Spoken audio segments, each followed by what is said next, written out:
Fala pessoal, tudo bem? Muito prazer aqui de novo, o professor Gustavo Sartor Albertino, para continuar a gravação das aulas do curso de Operador de Máquinas Pesadas. Agora estamos na aula número 3, certo? A aula número 3, ela trata sobre a norma regulamentadora número 7, que aborda aí o Programa de Controle Médico de Saúde Ocupacional. Porém, né, antes de trabalhar direto a NR7, precisa entender que a norma regulamentadora número 7, ela dá parâmetros com base em graus de risco, tá? Os graus de risco eles estão contidos na NR número 4, só que não vale a pena nós abordarmos essa norma aqui na aula, tá? Então aqui basicamente só vou antecipar o que são esses riscos.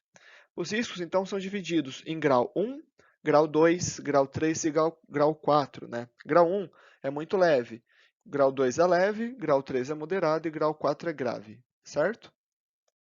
Para entender um pouquinho melhor sobre isso, né, vamos dar alguns exemplos.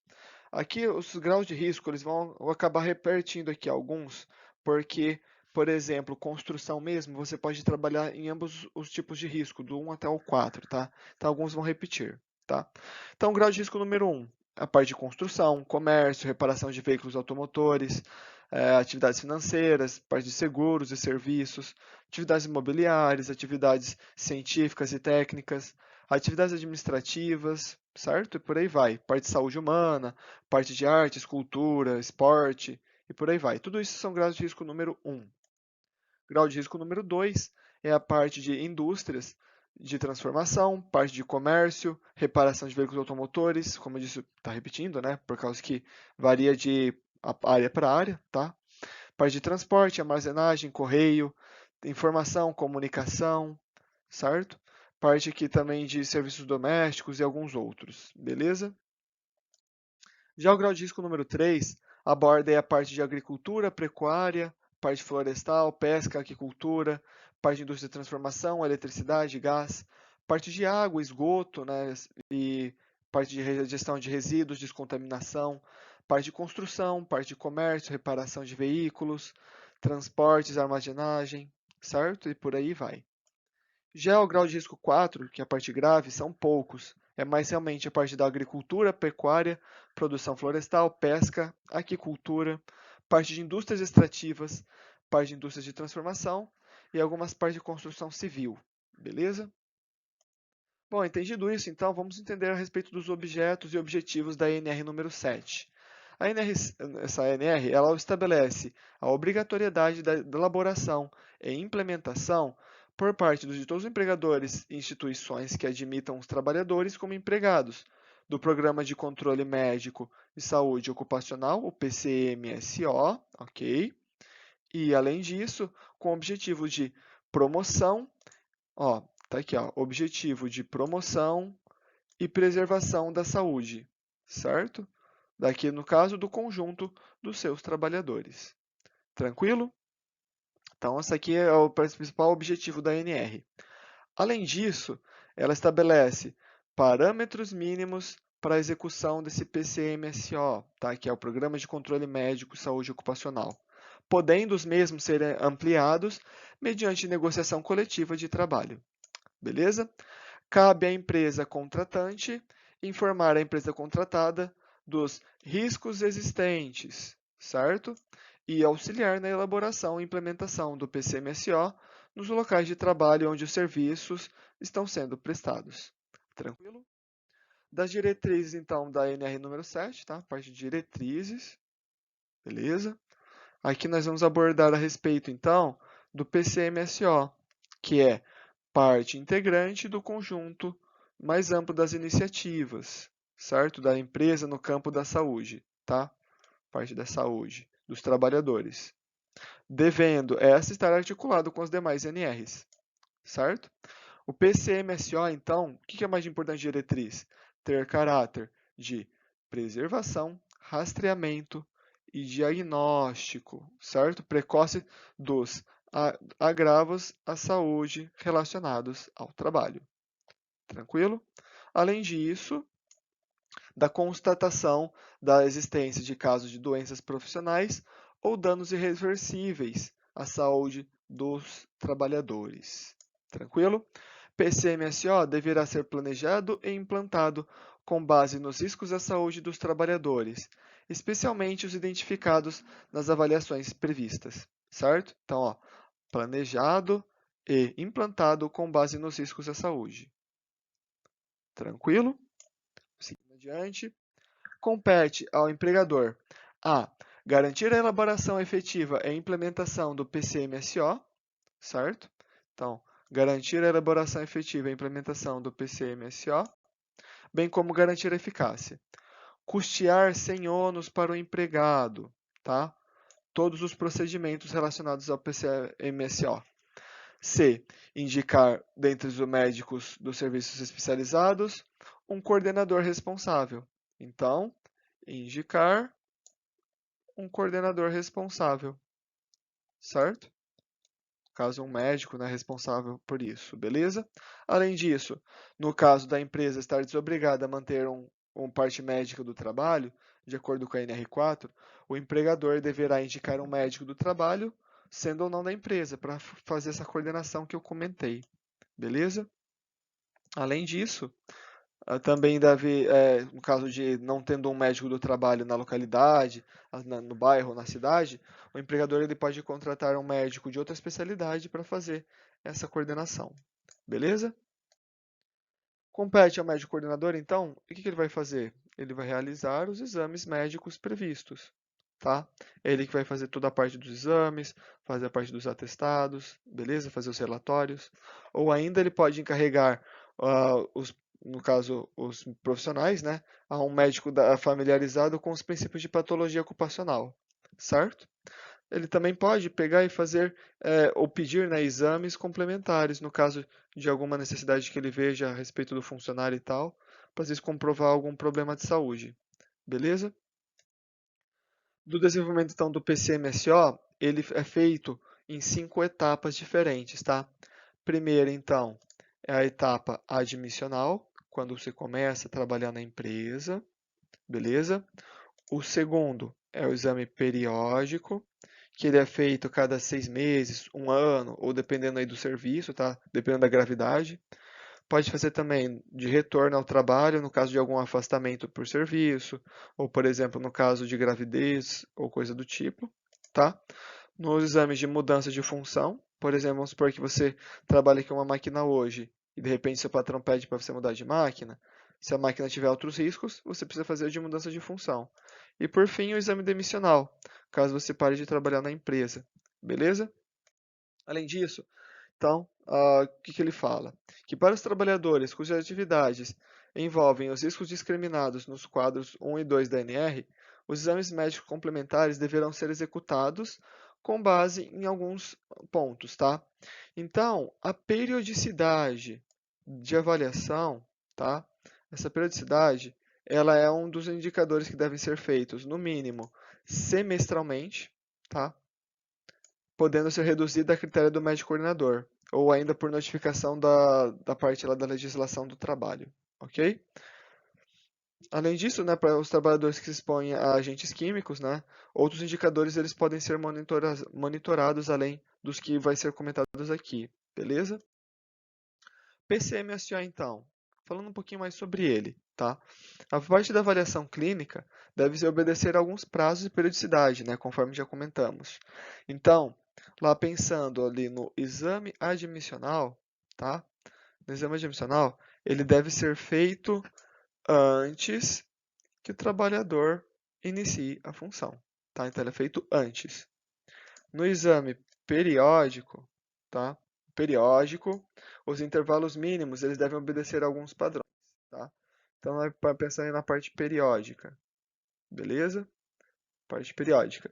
Então, para o trabalhador expostos a riscos que desencadeiam doenças ou agravamento da doença, né? Ou ainda que pode gerar uma doença crônica, eles têm então alguns padrões, tá? Então, eles, em geral, são feitos uma vez por ano, né, cada ano, ou intervalos menores de acordo com o médico, ou ainda, ele pode ser anual para menores de 18 anos ou maiores de 45 anos, certo? Além disso, ele também pode ser a cada 2 anos, tá? A cada 2 anos aí, no caso de trabalhadores entre 18 e 45 anos. Beleza? Além disso, o exame médico de retorno ao trabalho deve ser realizado obrigatoriamente no primeiro dia de volta, tá? No primeiro dia de volta ao trabalho, certo? E ele não pode ser feito por um período igual a 30 dias por motivo de doença ou acidente, tá? Normalmente para dar esse intervalo de recuperação, ok? Já no exame de mudança de função, né, ele deve ser feito antes, tá? Antes da data de mudança, ok? Bom, só vocês compreenderem um pouquinho melhor, entende-se como mudança de função, né? Mudança de função, toda e qualquer alteração da atividade, tá? De acordo aí com certos setores que implique aí uma exposição do trabalhador a alguns riscos diferentes daquele que estava exposto antes, certo? Então, mudou os riscos, muda a função, aí tem que fazer os exames, certo? No exame médico demissional, né, será obrigatoriamente realizado até a data de homologação, tá? Então, exame médico demissional será realizado até a data de homologação, ou seja, a data que se concretiza a demissão, certo? Então, ele normalmente vai ser feito, caso tenha sido realizado há mais de 135 dias, tá? Isso aqui pensando em grau de risco 1 ou 2, tá? Ou 90 dias, né, que são 3 meses, para a empresa de grau de risco 3 ou 4, ok? Entretanto, né, algumas empresas elas podem até ampliar esse prazo, tá, de acordo aí com uma negociação coletiva, beleza? E assim fica bom para ambas as partes, beleza? Além disso, né, empresas com grau de risco 3 ou 4, né, elas podem ampliar também esse prazo, mas é bem raro. Normalmente, né, o que acontece é que muitas empresas elas são obrigadas a realizar esse exame médico demissional independente da época, tá? Por causa dos riscos que ele está exposto num período muito curto de tempo, beleza? Então, isso daí é feito normalmente quando as condições de trabalho representam, de certa forma, né, um potencial risco grave aos trabalhadores. Tranquilo? Isso aqui só para vocês terem realmente uma noção. Além disso, né, o PCMSO ele é feito com base em um tipo de atestado, tá? Ele é chamado de ASO, Atestado de Saúde Ocupacional, certo? Ele é feito em duas vias, tá? A primeira via, ele vai ficar no local, tá? Vai ficar arquivada lá no local de trabalho. Então, se de repente você precisar pedir um atestado, coisa do tipo, ele fica lá armazenadinho, beleza? A segunda via vai ficar com vocês, vai ficar no caso, vai ser entregue ao trabalhador, certo? Mediante aí, no caso, o recibo da primeira via lá pela empresa. O atestado de saúde ocupacional ele tem que ter algumas informações, tá? Como, por exemplo, o seu nome completo, o seu número de identidade, a sua função na empresa, os riscos que você está exposto, as indicações dos procedimentos médicos, tá? Que você foi submetido, por exemplo, exame auditivo, exame neurológico, coisa do tipo. Também ele tem que ter o nome do coordenador com o CRM, né, aquele códigozinho lá do Congresso Regional de Medicina, tá? Para legalizar a função. Precisa também a definição de apto ou inapto, né, para a função que você vai exercer. E por fim, né, o nome, a data e a assinatura do médico que entregou o exame, tá? O que foi encarregado do exame. Show? Além disso, né, esses exames médicos, então, esses dados dos exames, eles têm que estar lá no atestado, né? E as conclusões deverão ser registradas num prontuário clínico individual. Show? Além disso, né, aqui é uma coisa muito importante. Os registros, né, desses atestados médicos, eles devem ser mantidos por um período mínimo de 20 anos, tá? Isso aqui pensando aí desde que o funcionário entrou na empresa. Então, ele tem que estar mantido aí por 20 anos, justamente para evitar qualquer agravo à saúde, certo?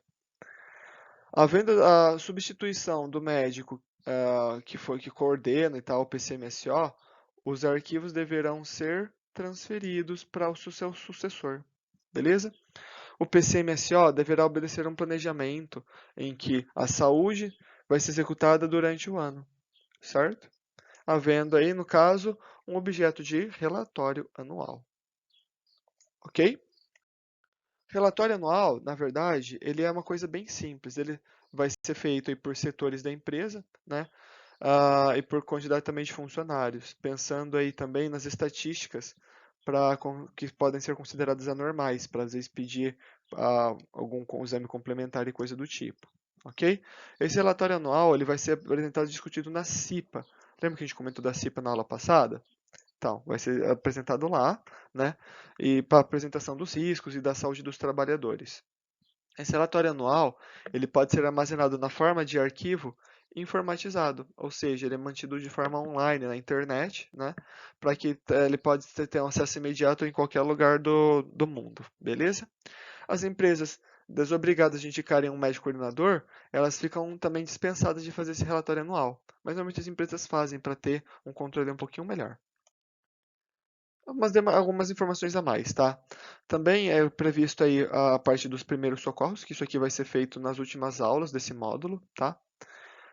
Essa parte dos primeiros socorros, né?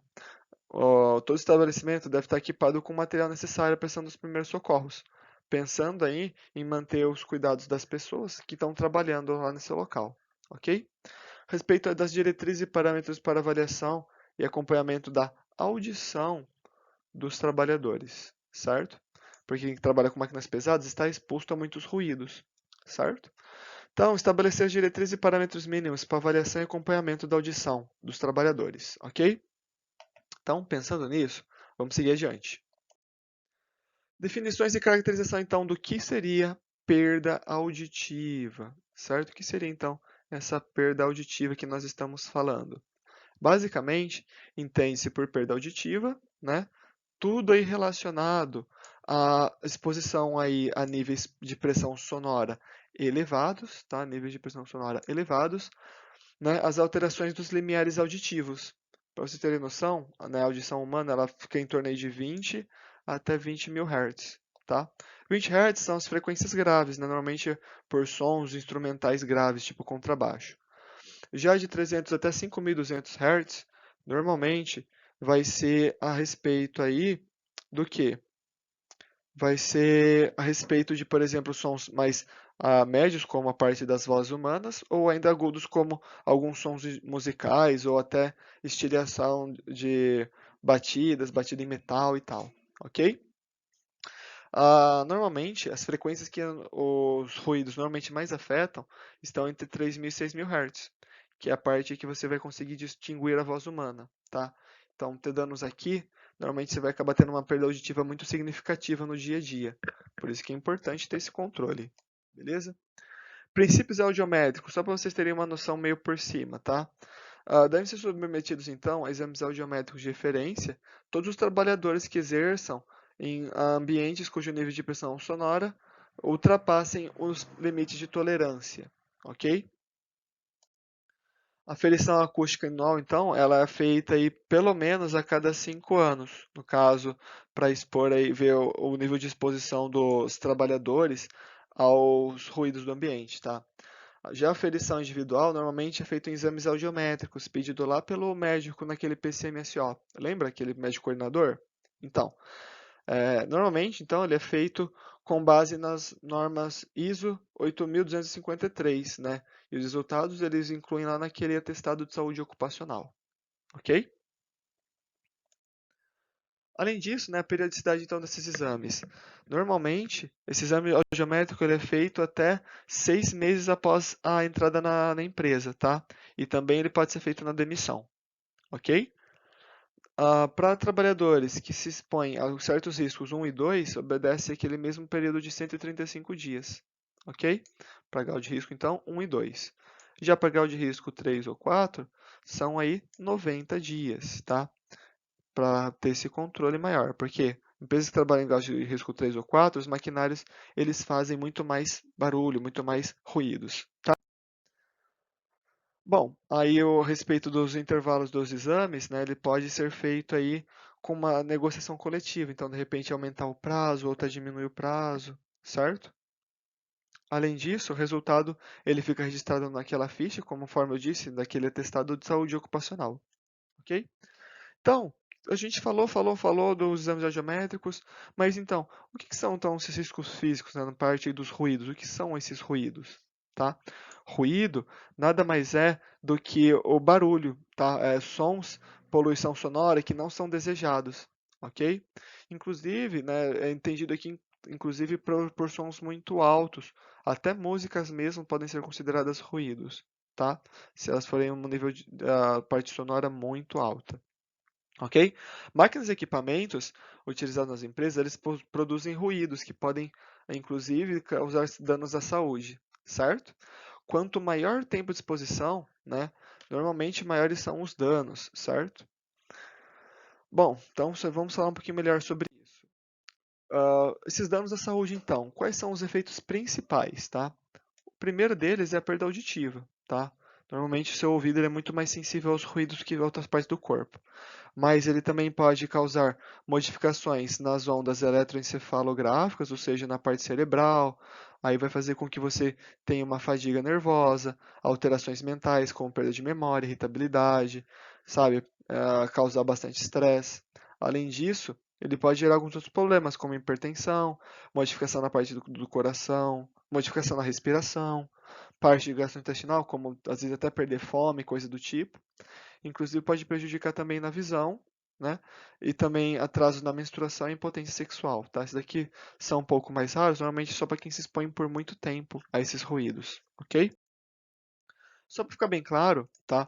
Aqui então a nossa parte auditiva, que é a parte mais sensível aos ruídos. Então, primeiro aqui no começo nós temos a parte aí do canal auditivo, tá? Pavilhão auricular é toda a parte da orelha, e depois o canal auditivo, né, que está marcadinho aqui em vermelho, certo? O som ele vai chegar aqui e vai ser afunilado. A hora que ele chegar aqui, ele vai chegar no tímpano, que eu peguei ali, dei uma pintadinha de verde. Tímpano é uma membrana que ele vai captar todos os sons que você escuta e transferir para esses ossículos, né, que eu peguei e coloquei aqui de verde, que eles vão pegar e vai fazer percepção do som. Depois disso, o som vai cair aqui nessa tuba auditiva, que parece aqui uma espiral, que eu deixei em roxo, tá? Então ele vai cair aqui na tuba auditiva e vai levar o seu cérebro para interpretar o som. Então, expor a níveis muito altos de ruído, normalmente vai fazer o quê? Vai fazer com que o seu tímpano esteja afetado e às vezes machuque até os seus ossos do ouvido, inclusive gerando bastante dor, certo? Então, a respeito então dessa intensidade sonora, né? A partir de quanto é considerado ruído? Então, para vocês terem noção, pensa comigo o seguinte, tá? O som normalmente mais baixo que nós conseguimos escutar são sons de respiração e som de folhas ao vento.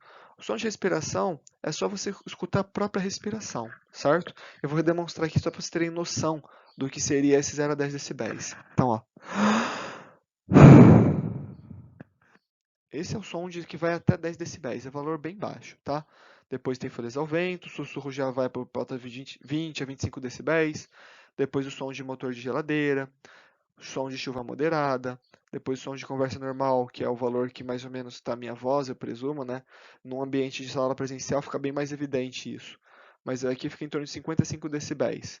Aí som de caminhão já vai por volta de 75. Aí a partir do momento que começa a doer o ouvido, é quando chega lá no secador de cabelo, tá? Secador de cabelo normalmente tem aí uma dor muito maior nos ouvidos, certo? Helicóptero, então, começa a chegar a 95 a 100 decibéis. Parte de sirene aí de veículos, automotores e tal. Aí tem o avião de motor a jato, que é um som extremamente alto, né? Que varia de 120 até 180 decibéis. Aqui também vem sons de tiro, sons de revólver e tal, disparos. E por fim, som de fogos de artifício, ok? Fogos de artifício é um som muito alto. Nós mesmos não conseguimos perceber como que isso é alto, mas os cachorros mesmos acabam sofrendo muito por isso, porque eles têm uma audição bem refinada, certo?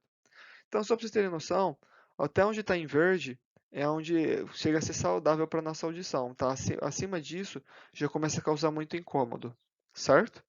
Então, normalmente ali a partir de 85 a 90 decibéis já começa a causar incômodos à nossa audição. Só para vocês terem noção, né? Aqui é um dado bem importante, tá? Então, ó, para um trabalhador que trabalha a um nível de aí, 85 decibéis, ele pode se expor a no máximo 8 horas de serviço constantes.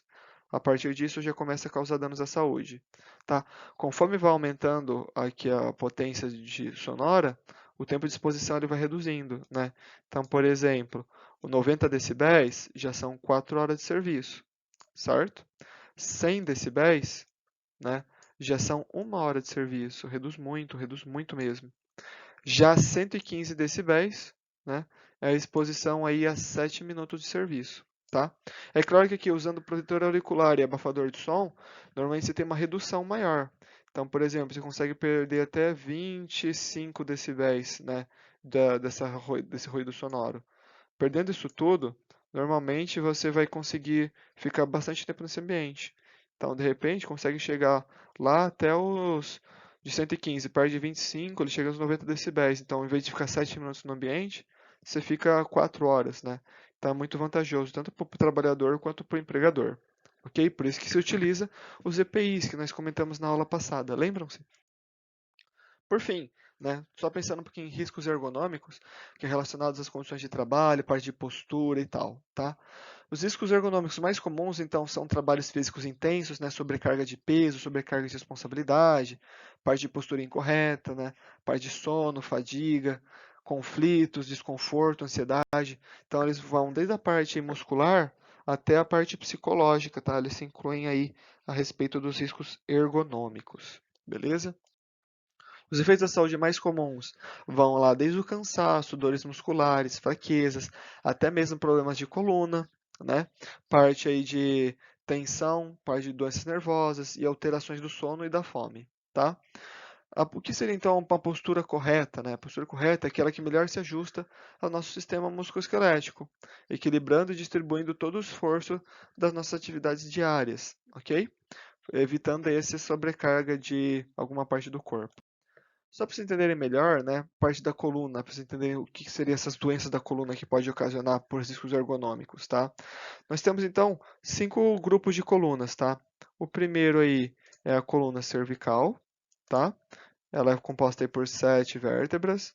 Depois nós temos a coluna torácica, que é onde tem as costelas nossas, né? Elas têm 12 vértebras. A coluna lombar, que é a parte que normalmente vai ter mais danos na nossa coluna, né? Que tem 5 vértebras. Depois tem a sacral e a coxígea. Normalmente eles acabam agrupando numa só, né? Sacrocoxígea. Elas juntas elas têm 9 vértebras, ok? Só para ver um pouquinho melhor, ó, essa aqui tá uma visão frontal, que eu marquei em azul, uma visão frontal. E em verde marquei aqui a visão de costas, tá? Aqui é como que é a nossa coluna, ela basicamente aqui ela tá retinha, né? Só que se você olhar de lado, né, ela tem esse formato aqui em S, tá? Esse formato em S é muito importante para dar conforto aos nossos órgãos, inclusive a nossa postura, ok? E isso aqui é muito importante. Qualquer desvio aqui normalmente vai resultar em alguma doença, tá? Então, por exemplo, nós temos a cifose, a lordose e a escoliose, tá? O que seriam elas, tá? A cifose é o desvio da coluna da parte torácica e já a lordose é a curvatura na porção lombar. Então, lembra-se que eu mostrei lá que a coluna ela é retinha, né, a parte de frente ou de costas? A parte da cifose, normalmente, ela vai ter um desvio na porção torácica, ou seja, aqui em cima. Vai ter um desvio aqui que eu coloquei em laranja. Já a lordose vai ter uma curvatura mais um pouco para baixo, que eu coloquei aqui em azul, certo? Aí normalmente vai ocasionar esses problemas de saúde, normalmente problemas aí relacionados a muita dor ou inclusive até perda de movimento, tá? E já a escoliose é o desvio lateral da coluna vertebral, certo? Lembra que eu falei que a coluna ela é em S, mais ou menos, né? Se tiver um desvio muito acentuado aqui, pode causar muita dor, tá? Pega, por exemplo, aí pessoas mais idosas, normalmente elas têm a parte da coluna bem mais envergada, então perceba que está em S aqui o verde, normalmente vai ter uma curvatura mais ou menos assim, né? Que é o pescoço bem mais para frente, certo? Pescoço bem mais para frente, então tem que tomar muito cuidado. Certo? O movimento da coluna vertebral, ele é feito em vários eixos, tá? Então ele pode fazer flexão e extensão, tá? Lembrando que flexão é, por exemplo, você fazer a dobra, tá? E extensão é deixar mais parte reta, né? Que eu deixei, por exemplo, de exemplos. A flexão seria a parte vermelha e a parte reta seria esse amarelinho, tá? Aí tem a parte de flexão lateral e rotação, que é você poder fazer inclinação para cada um dos lados, né? Inclinação para a esquerda, inclinação para a direita.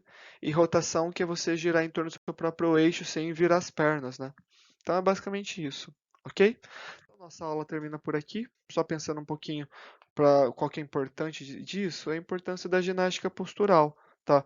Que elas vão evitar essas doenças na coluna, vão aumentar a qualidade de vida, vão ajudar a aliviar dores musculares, tá? Então isso tem realmente esses impactos muito positivos. Então, se tiver essa falta da ginástica laboral, o que vai acontecer? Você vai ter então uma diminuição da qualidade de vida, você vai ter problemas para descansar, né, atrapalhando o sono, né? Quem nunca teve dor nas costas quando acordou, ou às vezes quando vai dormir, não conseguia dormir por causa de dores, né? Inclusive, ela pode causar dores e lesões na coluna, certo? Bom, nossa aula então fica por aqui. Aqui terminamos após toda a matéria da aula número 3. E daqui adiante nós vamos falar um pouquinho a respeito da correção dos exercícios, tá? Aqui nós temos bastante exercício, ok? Então eu vou fazer nesse aqui num vídeo à parte, combinado? Então fiquem atentos aí, eu vou postar a resolução dos exercícios aí nas próximas aulas, tá? Aqui a respeito dos exercícios, vocês vão ter os materiais disponibilizados. Então, quem puder acessar o material e conferir os exercícios, seria muito bom, tá? Então, só dar uma olhadinha, ó. Tem a questão 1, qual o objetivo dessa norma? B, quais são as diretrizes da norma? 3, o que compete ao empregador e dar 2 exemplos. 4, o PCMSO deve incluir a realização obrigatória de exames médicos. Quais são, né? Então, aqueles lá, lembra? O admissional, o demissional, mudança de função e por aí vai, tá? Aqui são 5. Questão número 5, né? O exame médico de mudança de função será realizada obrigatoriamente quando, né? Depois você precisa dar uma olhadinha para responder. Questão 6. No exame médico demissional, né? Demissional, será obrigatoriamente realizada até a data de homologação, desde que o exame médico tenha sido realizado há mais de quanto tempo? Vocês lembram que eu comentei na aula? Depois dá uma olhadinha. Questão 7. Para cada exame médico, né, o médico vai emitir o quê? Qual tipo de atestado que ele vai emitir? Lembram-se? Dá uma olhadinha. Questão 8.